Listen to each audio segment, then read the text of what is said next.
Assalamualaikum warahmatullahi wabarakatuh.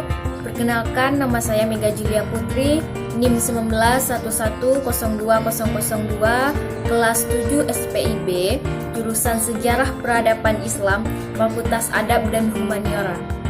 Baiklah, saya di sini akan menjelaskan bagaimana proses pengangkatan Khalifah Abu Bakar As-Siddiq, Umar bin Khattab, Utsman bin Affan, dan Ali bin Abi Thalib. Baiklah, pertama saya akan jelaskan bagaimana proses pengangkatan Abu Bakar As-Siddiq menjadi khalifah. Pengangkatan Abu Bakar As-Siddiq menjadi khalifah terjadi pada saat Rasulullah SAW wafat. Pada saat itu, jasad Rasulullah SAW belum diapa-apakan. Kemudian terjadilah perdebatan antara kaum Muhajirin dan kaum Ansor mengenai siapa yang akan menggantikan Rasulullah SAW menjadi khalifah. Dalam perdebatan tersebut, kaum Ansor mencalonkan Sa'ad bin Ubaidah sebagai khalifah dan kaum Muhajirin mencalonkan Abu Bakar As-Siddiq, Umar bin Khattab, dan Usaid bin Hudayr. Dalam perdebatan tersebut, Abu Bakar berkata, "Aku ridho jika kalian dipimpin oleh salah satu dari dua laki-laki, yaitu Umar bin Khattab dan Sa'ad bin Ubaidah." Lalu Abu Bakar menarik tangan Umar bin Khattab dan Sa'ad Ubaidah. Namun, Umar bin Khattab merasa tidak layak memimpin satu kaum. Saat di tengah-tengahnya ada Abu Bakar. Kemudian para sahabat berijma dan mengangkat Abu Bakar sebagai khalifah. Peristiwa ini terjadi di Sakifah Bani Sa'adah.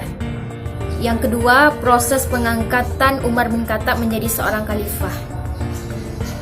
Ketika Abu Bakar sakit, Umarlah yang menggantikan tugas Abu Bakar menjadi seorang imam. Melihat ketulusan Umar menjalankan tugas Abu Bakar, Abu Bakar merasa bahwa Umarlah orang yang paling tepat menggantikan beliau menjadi seorang khalifah. Kemudian Abu Bakar memerintahkan Utsman bin Affan untuk menuliskan wasiat. Isi wasiat tersebut ialah mewasiatkan jabatannya kepada Umar menjadi seorang khalifah. Namun Abu Bakar tetap mengusyarahkan pendapatnya tersebut kepada para sahabatnya. Sahabat beliau ialah Abdurrahman bin Auf, Utsman bin Affan, dan Ali bin Abi Thalib. Akhirnya semua sepakat agar membaiat Umar bin Khattab menjadi seorang khalifah. Kemudian Abu Bakar juga berwasiat kepada Umar bin Khattab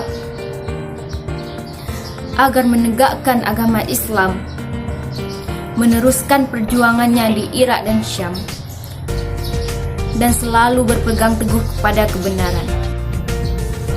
Yang ketiga, proses pengangkatan Utsman bin Affan menjadi khalifah. Ketika Umar bin Khattab sakit keras dikarenakan ditikam oleh budak Persia, Umar bin Khattab membentuk tim formatur yang beranggotakan Utsman bin Affan, Ali bin Abi Thalib, Talhah bin Ubaidillah, Zubair bin Awwah, Abdurrahman bin Auf, dan Sa'ad bin Abi Waqqas. Dibentuknya tim formatur dikarenakan bertujuan untuk memilih salah satu dari anggota formatur untuk dijadikan khalifah selanjutnya. Ketua tim formatur tersebut yaitu Abdurrahman bin Auf. Ketika Abu Bakar wafat, tim formatur mengadakan rapat pemilihan khalifah selanjutnya. Pada rapat tersebut, 4 dari anggota tim formatur mengundurkan diri sebagai calon khalifah, dan tinggal 2 orang lagi, yaitu Utsman bin Affan, dan Ali bin Abi Thalib.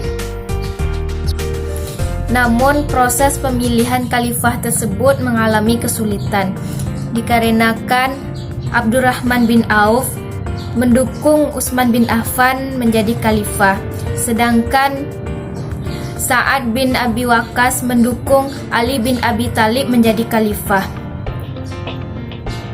Dari perbedaan-perbedaan tersebut, pada akhirnya mereka mensepakati bahwa Utsman bin Affan diangkat menjadi khalifah selanjutnya. Yang keempat, proses pengangkatan Ali bin Abi Thalib sebagai khalifah. Setelah Utsman bin Affan meninggal, umat Islam mengalami kebingungan siapa yang akan menjadi pengganti dari Utsman bin Affan. Kemudian ada usulan bahwa mengangkat Ali menjadi khalifah. Usulan tersebut disetujui oleh mayoritas umat Islam kecuali orang-orang yang mendukung Muawiyah bin Abi Sufyan. Pada awalnya usulan tersebut ditolak oleh Ali bin Abi Thalib dikarenakan pada kondisi saat itu mengalami kerusuhan di mana-mana. Namun karena desakan semakin kuat terhadap Ali menyetujui dirinya menjadi khalifah pada tanggal 23 Juni 656 Masehi. Sekian dari saya. Terima kasih. Segala kesalahan terdapat pada diri saya dan kebenaran terdapat pada Allah Subhanahu wa taala. Wassalamualaikum warahmatullahi wabarakatuh.